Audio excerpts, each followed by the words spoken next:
Do either of you remember the TV mini-series we had on videotape growing up called Dinotopia? Yes. It had two brothers crash on a desert island. Well, it wasn't really a desert island, with sentient humans and dinosaurs in a society together. Yeah. I can't recall it very. Oh, really? Yeah. One of them learns how to pilot a pterodactyl or something like Yeah. that. Yeah. That was good, wasn't it? It was good. Yeah. There was a talking professor dinosaur. It was. Bizarre. Oh, so that's a trip down memory lane, that is actually. Yeah. I'm starting to feel a bit Yeah. feeling. Thinking. Yeah. What's the word for it? I can't describe it. Welcome to the Fear of Anything podcast. This is episode 82, and that was what's called a cold open. Devon, what do you think to cold opens? I actually really like cold opens, and I wish we did them more often. Yeah. It just hooks the listener straight away.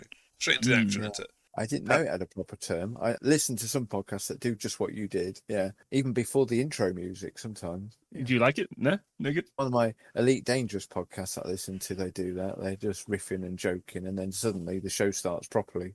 Yeah. We're doing that, except the show never starts. Oh. Okay. Just riffing. Somewhere in amongst this, we'll have some intro music. Maybe it was before Ford even spoke. Maybe it's after this. Maybe. Or maybe it's still to come. Oh, no. Yeah. Throwing it all out. Are you both okay? Yes, thank you. Very good. Yeah, I'm well. Yeah. Wow. Yes, I'm a little bit head coldy, so my voice may be a little bit deep and maybe a little bit of sniffles, but bear with me. We're all good. Yeah, we've all had a few illnesses recently since we last recorded, haven't we? But I think we've passed the worst of them. Yeah. Yeah. Okay. Never mind. This has been Fear of Anything intro. We'll be back after this short break. And now it's time for Anything Newsfeed. Welcome to the newsroom. So we can talk. Yep. So we can talk hot, fresh stuff. Speaking of which, I hope that break was long enough for you to make a cup of tea. That's very Do you quick. remember that when the sponsors or something? I don't like that you. No sponsors. Okay. But during the adverts, you'd go and make a cup of tea, right? Yeah, of course. That's true. Yeah. Yeah. That was before we could pause live television, wasn't it? Yeah. Yeah. Oh yeah. Okay. Well, if you're listening to this, you can just pause it. It's fine. Absolutely. Devon, I believe you got some news for us. Have I? Oh, yes, I have. Yes, I mean, I suppose it's part of anything newsfeed section. Yes, okay. I got a couple things. I mean, maybe just start off with one of them. Have either of you seen the TV show that everyone's raving about right now called Severance? No, I haven't. I was raving about it as well. You mentioned this to me a few days ago, and when I had about an hour and a half free to watch whatever I wanted on TV, I thought, what was that TV show that Devon mentioned? I knew it began with S, but I couldn't remember it. So thank you for bringing it back to my attention. I must try and catch up with it. Is it good? I think it's very good. I've unfortunately, it's all on Apple TV, bar the very first episode is on Prime. So they put the first episode on Prime, hook you in, and then you've got to subscribe to Apple TV. So I'm trying to blitz as much as I can with the 7-day free trial. Yeah. Nice. What if all the Prime people think, right, I want to really watch this show, but I can only afford one subscription, so they cancel their Prime membership so that they can go and subscribe to Apple TV. That's kind of backfire on them, won't Backfire it? on Prime, that was And then they can't watch the first episode anymore. Yeah, exactly. Yeah. Oh, no. But this show is basically actually should I go into it? No, it's very eerie. I don't want to spoil the first episode. It's like tease it. Yeah, it's very eerie, and you don't really know what's happening in the first episode. So this is part of the experience of the pilot, I suppose. So I don't want to spoil too much because you're not supposed to know what's going on. But it's a very what's the word for it? Twilight Zone type kind of mysterious thriller type. Yeah. Where everything just feels a little bit off, and it's putting you on edge all the time. Okay. But it's psychological, and I'm very, very much enjoying it. Is it? I think BAFTA nominees. Is that what it's got? Something like that. Yeah, so it's probably. It's done very well. But actually, second season now. So I only found out about it late. Trying to finish the first season at the moment, and I have to try and binge the second one as well. All in a matter of a few days. How long is the trial for Apple TV? Only 7 days. Oh my word! Yeah. So I may have to late nights then. I have to use my 7 days and then use Rebecca's 7 days, and then you've got 2 weeks, I suppose. Well, we could pull an all-nighter watching TV or something. Exactly. Yeah. Yeah. But I'd so far recommend it. There are a few bits where it's a little bit iffy, but mostly it's quite clean. Is it violent, sweary, sexually explicit? What would you say No, was its if main anything, emphasis? there's a little bit of swearing. Yeah. I've not seen any violence really. Oh, right. Okay. News sexualness. It's more of like the psychological aspect of it, Right. Okay. which I really I'll like. give it a go. Yes. I'll give it a go. We'll come back to it, I'm sure, Oh, hopefully. yes, please do. Good. That is it. Well A done. show I've been watching just recently is Star Trek: Strange New Worlds. You may remember me mentioning it when it was first announced, and I was quite excited by it. But yeah, it's really good. It's a new Star Trek show that is actually not depressing. So Really? Okay. yeah, it's great. I think I've watched about 4 or 5 episodes now. Yeah, Yeah. can recommend. Where are you seeing that? What Well, streaming service? I believe it's on Paramount Plus, so that means Yeah. I've bought Yeah. the DVDs. Oh, right. Well done. Yeah. Sorry, that's a complete misspeak. I was given the DVDs Okay. for season 1 for Christmas. Oh, very good. Yeah. Yes, but yeah, no, I can't recommend it enough. It's Yeah. I wouldn't say people have been saying it's hopeful like old Trek, but I wouldn't say that. It's not. It's different. It's its own thing, but it feels good. Okay. No, I would like to see that. Yeah, but it's a shame it's only on Paramount, isn't it? Yeah. Yeah, or Again, DVD. we hit this challenge of having to subscribe to Yeah, how many different subscriptions are you going to get? a bunch of streaming services. We've talked about that in the past, haven't we?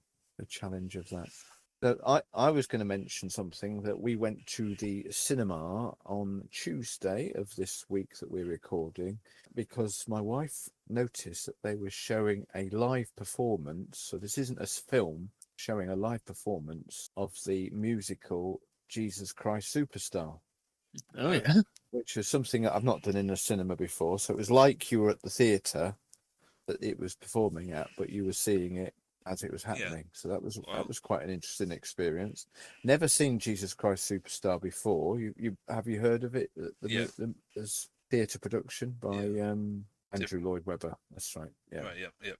Yeah, goes back probably 40 years now since it first came out. So it was really good. We enjoyed it.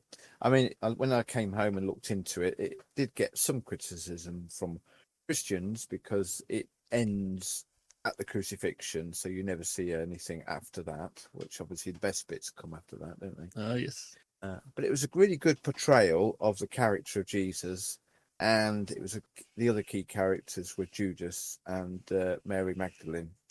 Am I right in thinking it's all very musical? There's a lot of all singing. Yeah.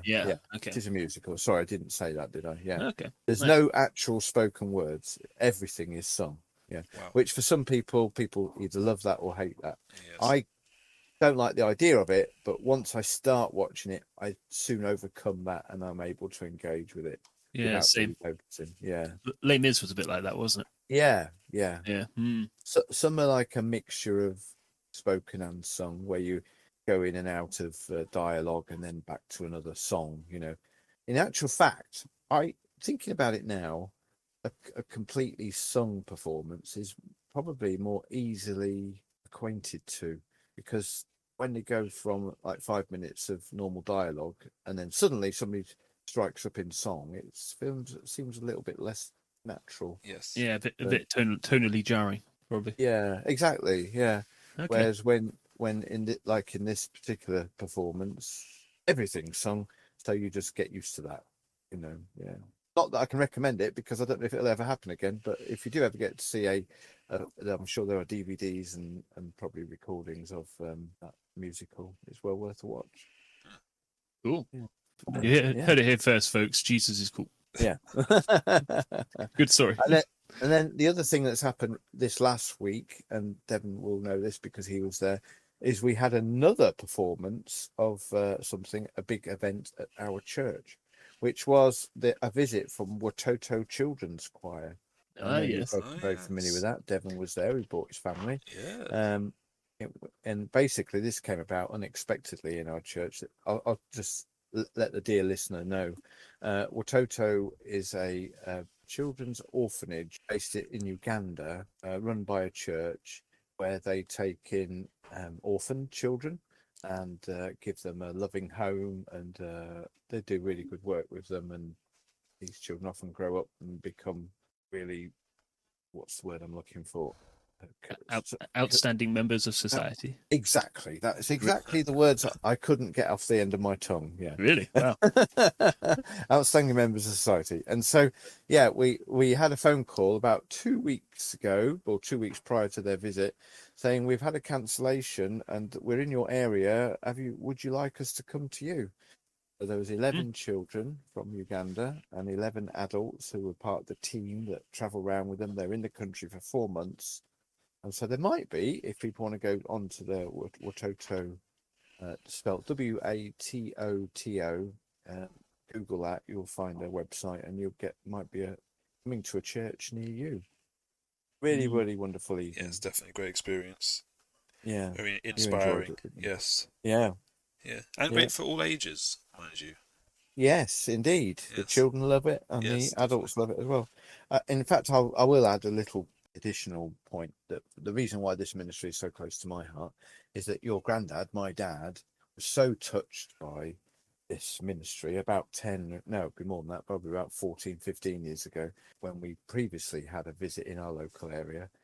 It made him, or gave him a great deal of thought to helped him towards his decision to become a Christian himself. So it's quite a lovely, wonderful ministry. Yeah.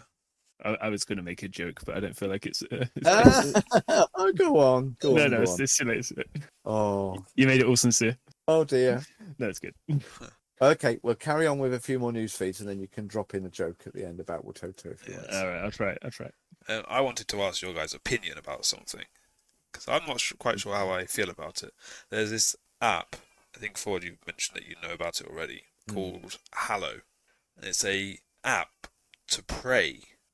So there's features on the app, like guided prayers, so you can listen to these guided prayers from all sorts of different people. You've got like celebrities like Mark Wahlberg and Chris Pratt and all these kinds of different people. They're doing the adverts for it, and basically you can pray with their recorded guided prayers. You can do like what they call community challenges, like Lent. Yeah.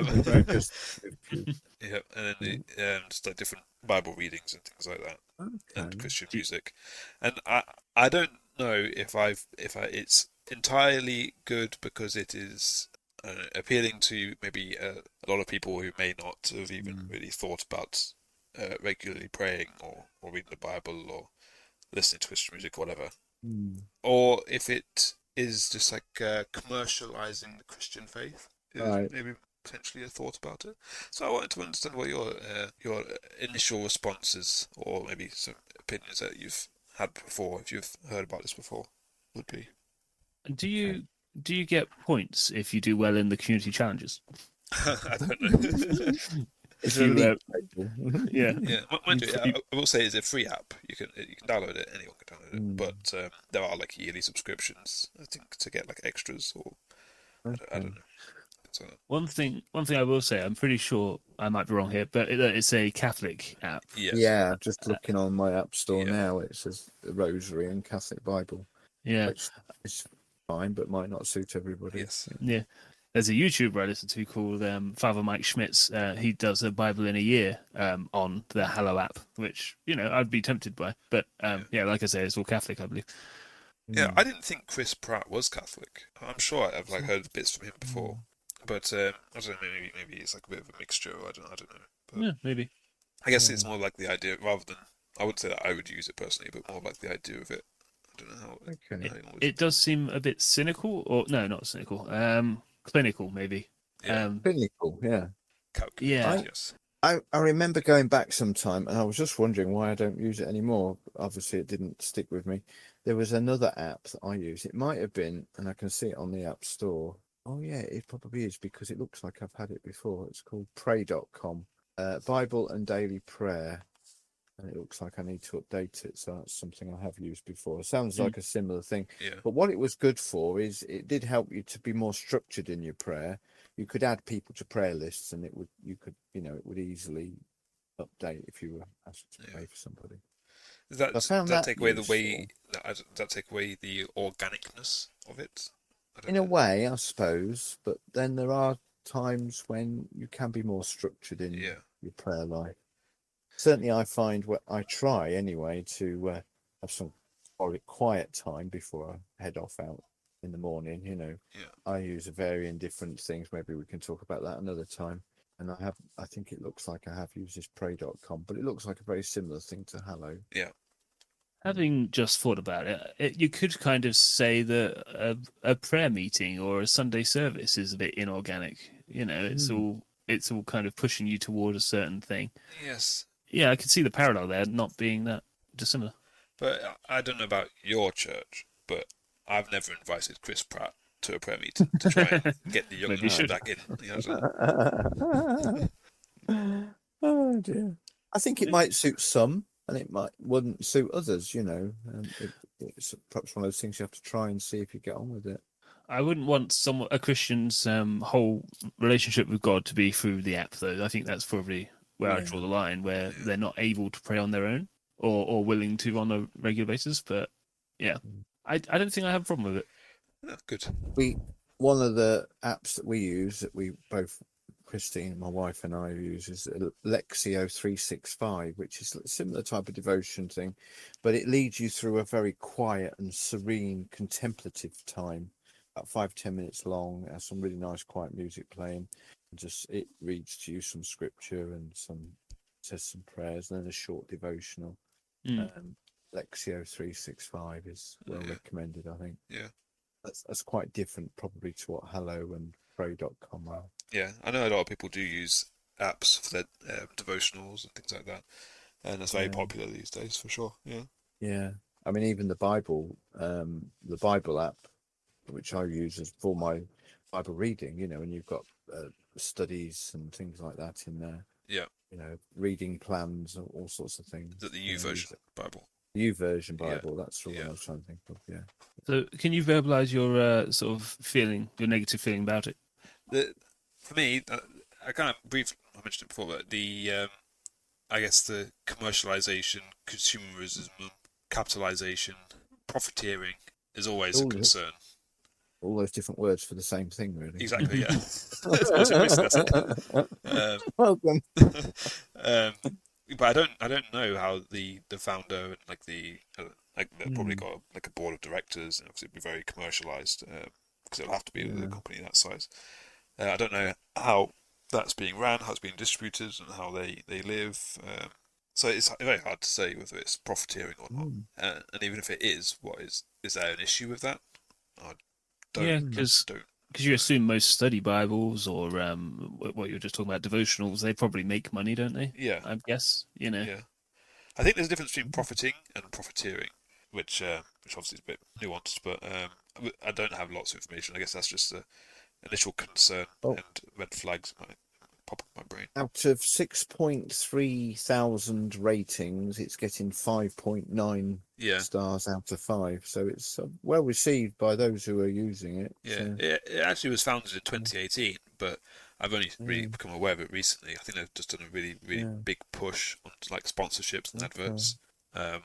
Watching a video on my way to work this morning, and I had an advert for Hallow, and then the in-video sponsor was for Hallow, the same video. Wow. So they must be really pushing for targeted adverts for people who are watching I don't know, some Christian videos. If it encourages people to engage in spiritual matters, pray more, it could be a really good tool a really good tool. But yeah, like I say, I'd worry if people needed it. That's the problem. Yeah, sorely reliant on it. Yeah. I'm just disappointed with myself not knowing that Chris Pratt and Mark Wahlberg are Christians. Yeah. They've got a few other celebrities involved as well. There's two that are stuck in the mind. Yeah.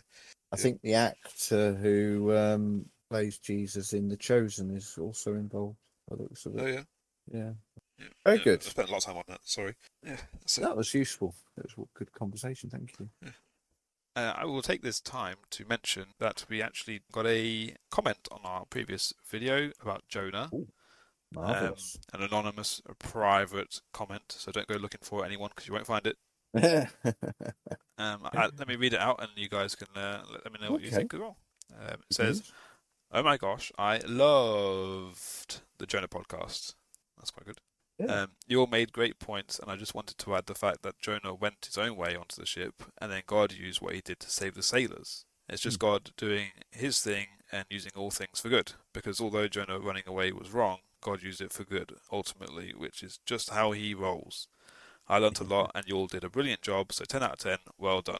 Which is a lovely Oh, comment. Very that is encouraging. nice. Thank you very much. Are you not Yeah. gonna tell us what the emojis The look like? emoji. Yeah, Yeah, okay. star eyes, smiling face, clapping emoji, stars. There you go. Oh yeah. That was very good. Very good. Oh, that's a nice comment. Appreciate that, whoever it was. Yeah, it was. I think it was a good episode, wasn't it? Yeah, I enjoyed doing that one. I Yeah. got a lot from it personally as well. And Yeah, I think that's a really good point though, because I think God always has better things for us than we even have in our own Yeah. sights, don't we? That Indeed. that God's just willing to sort of work with what we've got. Obviously, there's a Bible verse that says very much that thing. Yeah, very good. Something else that occurred to me though about this episode on reflection, God could have obviously called someone else, anyone else. He could have written off Jonah and said, "Well, he's not going to do what I say, so I'm going to Yeah. get this guy instead." Yeah. But I guess God just doesn't let us off the hook, pun intended, that easily. So that just occurred to me on reflection. Definitely, God uses any circumstance, doesn't he? He can turn it around for good. I agree definitely very much with that. Mm. Even the bad stuff So, that we often have to go through. Nobody's immune from that. yep, very good. Have We'll we move covered on. everything? Well, this has been the Fear of Anything news. We'll be back and see you on the other side. And now it's time for Paps Chosen Subject. Getting a lot of breaks. Oh yeah. There's the intermission. There's some ice cream going around. Oh, ice cream. Yes. Okay. Yeah. Paps, I do believe you're bringing us something that everyone probably fully aware of now. Yes, well, hopefully, if they read the subject heading, and this is the trouble with our show now, isn't it? We give everything away at the very beginning. Yeah. Anyway, yes, over to me, is it? Oh yes. So today, or at this very moment of recording, and whenever you happen to be listening to this, dear listener, we're going to be talking about a subject called nostalgia. Now, this subject began to stir in my thinking around the time about Christmas time, I think it must have been. It was when listening to a program on Radio 4, and it just happened to come on while I don't often listen to Radio 4. It happened to be on in my vehicle, and they were discussing how Christmas time makes us hark back to the past often and think about things, and it's particularly common those kind of things happen at around that time of year. So yeah, I thought I'd just introduce that as a subject and see what we all think. I'll give you a few bits of what I later, when I went back to listen to that particular show again, I made a few notes, so we'll comment on them as we go, shall I? Yeah. So Christmas is very much a time of celebrating together, perhaps with people you don't normally see, and so when doing that, we form quite special memories, don't we? Yeah. And over the years, those memories build up, and we have a lot of shared rituals around Christmas time. I don't know. Now we've all been partnered and married to other people, the three of us. I don't know how easy it's been for you, but to merge our own traditions and our rituals for that time of year with a whole other family who bring into your marriage what their experiences of the past are, because we do. Christmas has its a lot of things that happen all in certain ways, doesn't it? Yeah. Well, what we do on Christmas Eve, what we do in the morning of Christmas Day, opening presents, blah blah blah, all those different things, and you open presents before Christmas dinner or after Christmas dinner. Lots of things that if you change it, you'd feel like you were being a bit unfaithful to the You're breaking past. rules. Yeah. That's right. But how have you both coped with making that work in your married relationships? Yeah, I find for me the knee-jerk reaction to want to keep these traditions going is because you remember the way that they impacted me as a child, and you want to have that for my kids as well. Like, oh well, this is how I felt about it, so I want my kids to feel about this as well. Whereas they'd probably have the same kind of warm feeling about any kind of tradition that we set, as long as it's a tradition that we keep up to, and is a nice thing. and that will become their thing.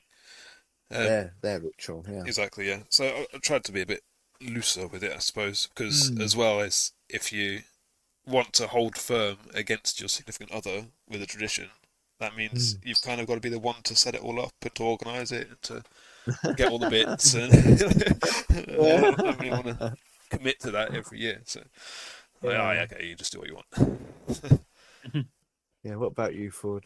Yeah. Has it not been an issue, or has there been times where you've had to compromise on how you do things around that time of year? Yeah, I suppose so. I mean, we always celebrate Christmas Day with my wife's side, so it's all a lot of her traditions. Yeah, I guess I kind of compromise on my traditions, even though actually, out of the two of us, I'm probably the one who cares about tradition most. Oh, really? It's kind of weird. Yeah, I'm a Yeah. bit. I'm kind of Captain Nostalgia. All my tastes are from the past: music, games, Oh, well films. done. You know, all favorites from my childhood. Yeah. I think Yeah. probably nostalgia plays on tradition, and tradition equals just compounding positive feelings, I suppose. This worked once in the past, and so we do it again, and then it becomes tradition, and we enjoy it even more. It's more rich. Yeah. Yeah, and you associate that with a time in which you had no worries. You had no Yep. mortgage, you had no bills, you had Yeah. no work you had to get back to on Monday that you had to worry about. So it's like it's Yeah. carefree enjoyment of the time, short-sightedness, which you kind of want to go back to. So you associate that with the act of the tradition, which is Yeah. quite For interesting. me, childhood stuff, yes, but we can get nostalgic for things that aren't childhood based, I suppose. Yeah, so that's good. Yeah, and obviously, this conversation doesn't exclusively revolve around Christmas time, but some of the things that I've made note to mention, nostalgia is a bittersweet longing or yearning for the past, is one description of it. Yeah. In fact, Agnes Arnold Forster has written a book called Nostalgia: A History of a Dangerous Emotion. I haven't read that myself, but listening to her talk about it was quite interesting how in the past some people have even died from nostalgia, believe it or not. Yeah. It was written as a on their death certificate. Yeah, cause of death. Died from nostalgia. And that sounds a bit bizarre, doesn't it? Almost like it was a disease, but people would perhaps, because they were like feeling so departed from everything they knew or everything that was dear to them, that they would just give up on life. Give up eating and even looking after themselves, so people did in the end die from nostalgia. I looked at an article here, and it says recent studies suggest that 79% of people get nostalgic at least once a week, often triggered by loneliness, meaninglessness, and negative mood. Once a week. Yeah, once a week. That seems a little low on my end, but Seems pretty high on my end. Really? Are we talking? Yeah, I mean that was about negative nostalgia, wasn't it? But there's definitely it's a two-pronged sword, isn't it? There's that bittersweetness to it. Sometimes it's bitter, sometimes it's sweet. It was saying it was triggered by loneliness and all that sort of thing. I don't think the nostalgia necessarily is negative, but okay. So they're lonely, and so they're harking back to when they weren't lonely, which brought them a sense of happiness, because they were I remember when, say, if you've been widowed, you look, I'm sure in those circumstances, which will bring me on to another point I'll make in a moment, that older people are more likely to experience it, actually up to 30 times more likely to experience nostalgia than younger generation. So if you are a widow on your own, then it might just be something that prompts a memory, doesn't it, from your partner who's no longer there. Or about your so out of a negative experience of loneliness comes a warm fuzzy feeling of happiness because they're remembering the past. I don't think it necessarily has to be bitter, though. I can understand how it might be. No, exactly, no. Like if your current situation is miserable, but I don't think it has to be miserable for you to be fond of a thing in the past. Absolutely, I don't know if I can explain myself very well, but the point was that a bittersweet longing or yearning for the past means it's sometimes bitter, sometimes sweet. And mostly my experiences of nostalgia are often sweet. And I remember when, it might be something that comes on the radio, it might be a song or something somebody says. Do you Yeah. ever get a smell or taste some food or something like that, and it triggers something, and Yeah. you can't quite pin it down, but you know that No, it's absolutely. yeah. Yeah. It's the Those worst. Parma Violet Oh sweets do yeah, it for yeah, me every time. Yeah. yeah, I go back to my my childhood when I smell or taste them. Yeah. yeah. Hmm. Well, I then what get were it you when gonna you're say? walking past like a stranger and you can smell their aftershave or their perfume. Yeah. It's like I know somebody who I've spent a lot of time with has had the Yeah. same aftershave or perfume. I just don't know who, and it just throws you back like 10 years or whatever. And Absolutely. it's a really very weird feeling. Yeah. Yeah. I got some Old Spice aftershave for Christmas. Now, I didn't know it made a bit of a resurgence, but that was the aftershave that my dad always used to wear. That's the second Oh time yeah, I've got to mention in this yeah. episode. Wow. Yeah, that was often brings back memories of my Mm, dad. yeah. Yeah, I interpreted the bittersweet as not bitter sometimes or sweet sometimes, but bitter and sweet at the same time for the same thing. Oh, Um, okay.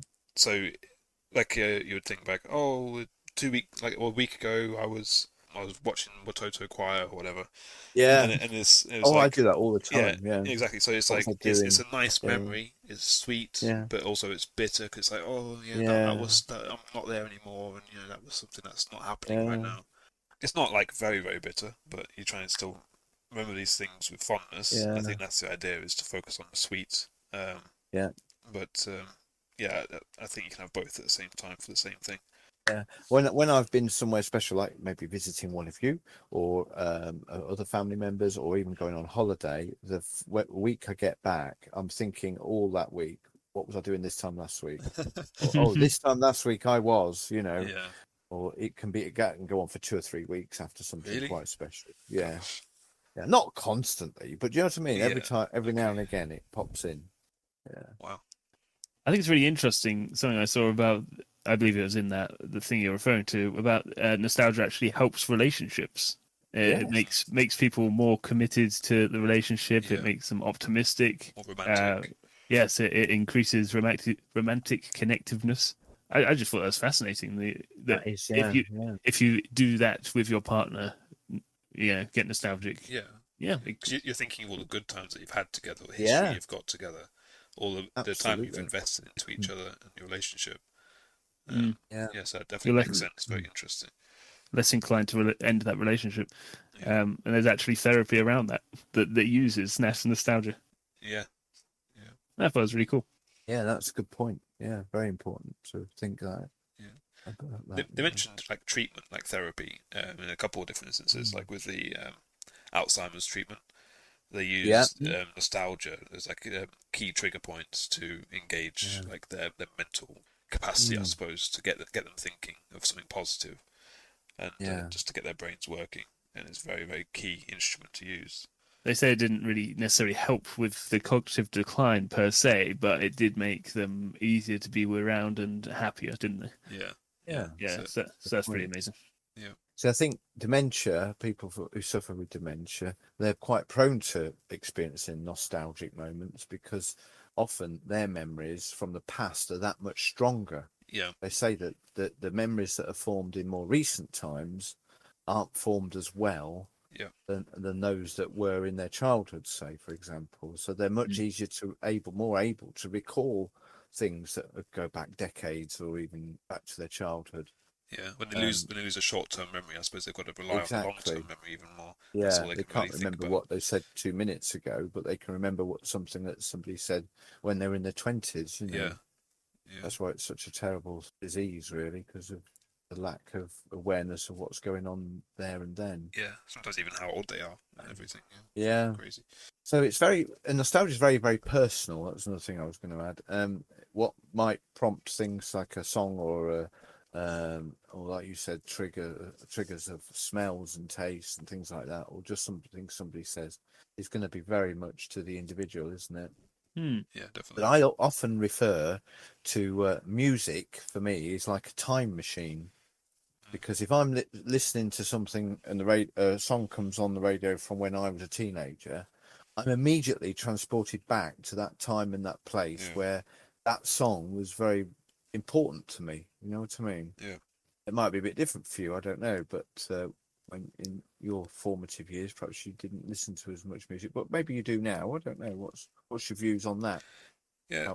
Viewing nostalgia as a time machine, being immediately transported to a different place and a different time. I have a lot from when I was late teens, and yeah, like I don't know, properly getting into music, I suppose, and yeah, definitely just like certain things that I haven't listened to in a while, but have a stronger effect on me, I suppose, rather than stuff that I've used to listen to back then, and I've kind of continued to listen to. There's not the same nostalgic feeling because it's like a bit more normalized, I suppose. But if I haven't listened to a song that I haven't listened to for ages, that I first listened to when I was, I don't know, 19, 18, then yeah, definitely just go straight back to even the exact like time, place, and moment. So I was like on the bus. Like I remember where I was on the bus route. Very powerful. Yeah, definitely. I can't say so much for me music, but video games definitely. Oh wow, I can be going through a video game, and all of a sudden I'm remembering how exactly I was thinking about this level at this particular spot, and if it's a 2-player game, maybe Devon was there or something like that. Really? Wow. Yeah, it's quite powerful stuff. It's amazing what your brain remembers, but you don't know that you've got it in there. It's insane. Very good. Yeah. I did want to talk about, if we may, about the go ahead. The more negative sides of it, because I looked into a bit of it, and we've got something from Thomas Aquinas here, the saint. His opinion on nostalgia was that it could be a trap that prevents action and leads to passivity. Passivity. I don't know what you think about that. Whether you stuck in the past. Yeah, I mean that was something I might have mentioned as well. But I'm glad you brought it up. The idea as well. We're having a bit of spiritual content in this episode, aren't we? I think a church setting can be sometimes overly nostalgic, that we can't change things and move forward. As times change and ways of like we talked about traditions and rituals, earlier on, related around Christmas time. But I remember a joke that's told. I think it was on the Alpha course. I can't remember if it was one of Nicky Gumbel's jokes. But this particular church was so stuck in the past that the new vicar wanted to move the piano from the left-hand side of the platform at the front of the church to the right-hand side. But he knew that if he did it 1 week, it would create ruptions because it was, you can't move that. It's always been there. So what he decided to do, move it 6 inches at a time every week, and so it gradually came to its new resting place, say 6 months later, and nobody batted an eyelid. So the idea that you could take small steps successfully rather than big change, and that's all about harking back to the past, isn't it? And perhaps some of the negativity of change or adapting to new circumstances. Yeah, I mean, that's the thing we were just talking about, tradition. I mean, Christianity's full of tradition. And where I said about, well, it's just a thing that has worked and we've done it again and again and it's increased in its power, presumably. But sometimes things change. Sometimes a tradition isn't applicable anymore or something like that. No. Yeah. I think we have to constantly be saying, why are we doing this and do we still want to? Yeah. Is it still good for the congregation to have a prayer meeting on Tuesdays instead of what? Who knows? Well, exactly. Yeah. Because things can change and sometimes need to. Yeah. The truth never changes, but but how we operate in our functions as a church. That's just one thing. But you were talking about the negative sides of nostalgia. Yeah. How sometimes it can stop us from doing that because of how we've always done it is so important. Yeah, but not just that. I mean, it occurred to me, does this cause depression? And yeah, apparently it does. I Googled it and it says some of the signs could be avoiding present activities, disconnecting from the present, social withdrawal, and attempting to recreate the past. They're all symptoms of nostalgia depression. Yeah. Going back to what we said at the very beginning about, people can die from nostalgia. Yeah. If it affects you in such an emotional way. So maybe I should stop playing old video games. I'll try a new one day. Oh. Watch a new film for once. Yeah. Yeah, and you'll be very familiar of us oldies sometimes saying, "When I were a lad," Yeah, Yeah. back in the good old days. Yeah, in the good old days, yeah, things were always better, but they probably weren't. They were much worse, really. But our relationship with those events caused us to see them in a very different way. The rose-tinted spectacle syndrome, Yeah, definitely. gives us a warm glow. And another phrase that was used in that episode that I listened to was about it. We often see things with semi-fictionalized. There's an element of truth to the way we look at things, but actually it was never as good as we really thought it was. Hmm. Yeah, Yeah. things weren't always better in past. Apart from, I think analog was better than digital. Yeah. Because, Yeah, you did, yeah, didn't you? Yeah. I yeah. don't know why, but Certainly TVs didn't lose their image picture so quickly. It's either all or nothing now, isn't it? Whereas you is. could put up with like a little bit of Fuzz, fuzz and the yeah. snowy when the storm was passing overhead. You didn't lose all of your picture; it just lost some of it. Yeah, but surely you'd lose picture way more often. I remember, like, oh yeah, it's raining outside, so therefore I can see like only a bit of the screen because of the white Yeah, noise. Whereas like now a it's little like bit no, fuzzy. it doesn't really matter what the weather is unless something's like crashed and burnt down the road, like a pylon or something. Then we're good. Yeah. But Anyway, that was yeah, just a there you silly go, point. yeah. Yeah, not always as things improved, Right. But Yeah. I heard the bit in the podcast that you mentioned to listen to for this. I don't know if it'll be in the link, a link in the Yeah, I description. think we could put a link in the description, that couldn't would be we? good. Yeah, They, it's they, a fuller understanding of what we're saying. We've Exactly. picked out bits that struck us. Yeah. yeah, they mentioned in like a sports or game setting in terms of being nostalgic about a previous time that they've been victorious or they've won a game or they've won first in a sport. And it made me think about when I was probably I don't know, early 20s. I felt like I was invincible. Right. It's a bit of a weird thing to- I was like, okay, if only I can like I don't know, go to war or get drafted, I know I'm going to dodge all the bullets. I know I'm going to be like the best, and Right. nothing can stop me.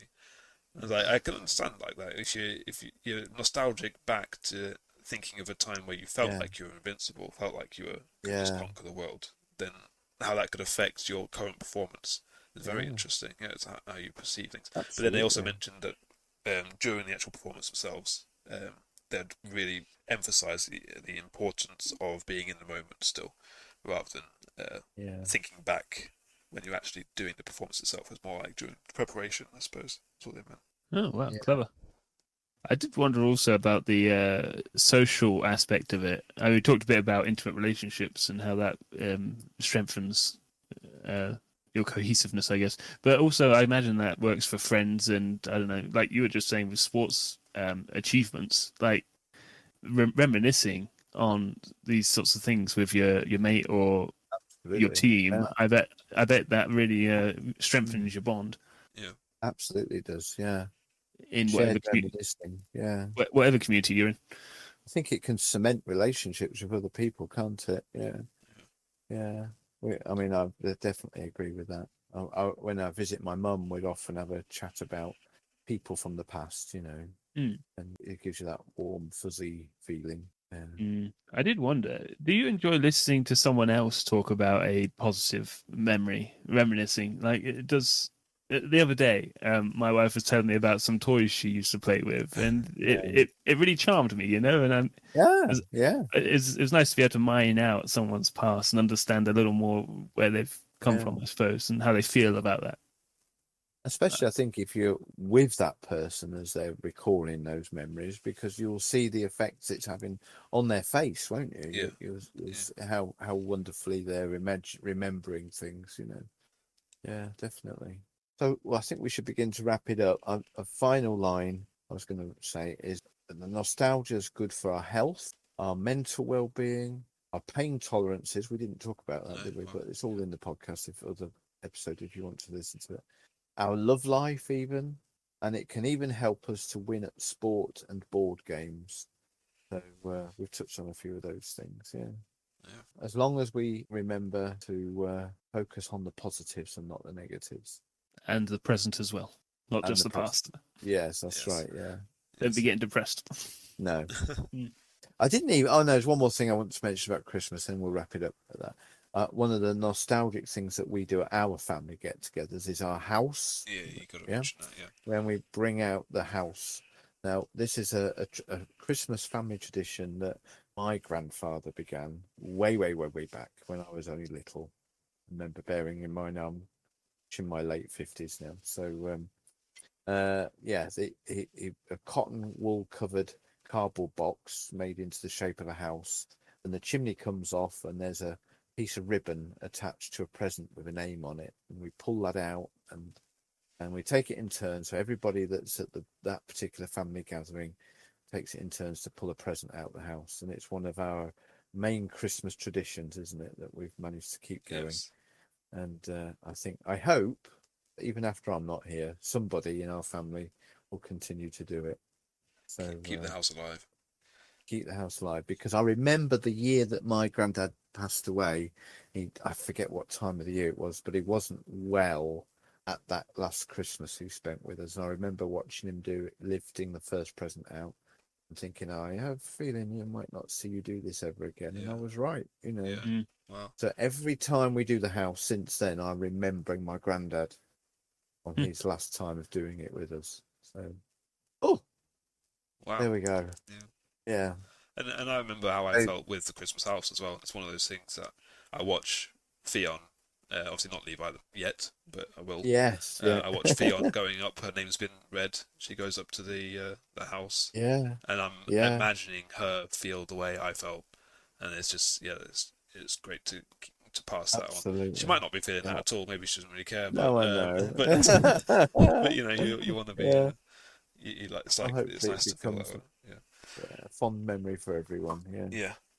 Wonderful. Thank you, guys, for entertaining that conversation. Yeah. Thank you. Bless you. Brilliant. This has been the Fear of Anything main segment, and we'll be right back after these messages. Let's set your next assignment and say farewell. Plenty of gaps for our new sponsors. Hello. Well, it's all been fun and games until someone gets hurt, all right? So that's enough. Okay. All right? Okay. Fair enough. Don't want to hurt your vocal cords or something. Too much podcasting. Yeah. That's the moneymaker. I don't think we do too much podcasting. Oh. We do too few. Way up there. Right, so up next, we are reviewing a film, and it'll be as a result of the poll. Polly. Yes, which you can all participate in if you could only be bothered. We're going to be reviewing Hunger Games. Oh, the whole. How many are there? 4. Yeah, I it's think just there's 4, one. actually. Yeah. It depends if you count the prequel as well, so there's 5. Yes. Oh gosh. The prequel's actually not bad. It's Really, quite I heard good. it was really long and weird. It was long and weird. Yes, it was. Yes. Okay, They're not. But we'll just do the first one, shall we? Yeah. let's see how it goes. Okay. Yeah. Well known as Devon's favourite film Oh yeah, of all yeah, time. Of course. Yeah. yeah. One for one particular actress in it. Oh, no. yes. Oh, You were going to marry her, weren't you? I was. Yeah. I don't think she ever got my letters, unfortunately. So No. it never worked out. Dear. Good. Yeah. I'm going to sum up. You can find us on most major podcasting platforms and YouTube. Please do give us a rate and review. It really helps this podcast. Thumbs up. We no longer like Twitter/X, so don't bother. Don't even think about it. Mhm. So just if you'd like to email us at theoryofanything@hotmail.com. Thank you very much. Well done. Now I'm going to retire. Before you finish, I've just looked up. Hunger Games is available free on Netflix and on ITVX. Oh, excellent. Ooh. So even if you're not a Netflix subscriber, you can go on ITVX if you've got a TV license. I don't know why you would. Ah. Oh, Sorry, I interrupted that. No, Maybe you no, I want it. appreciate it. You could clip that into the before your sum up if you want. Oh, we certainly could, couldn't we? Got a lot Sounds of like- editing. Yeah, sounds like a lot of work. I don't know about that. Yeah. This has been the Fear of Anything podcast. Let's do this again soon. Oh, okay. got Bye. that's. Oh. Do you want me to do the thing? You sure? Right. until we meet around the microphone again next time. Bye. Bye. Bye. Bye.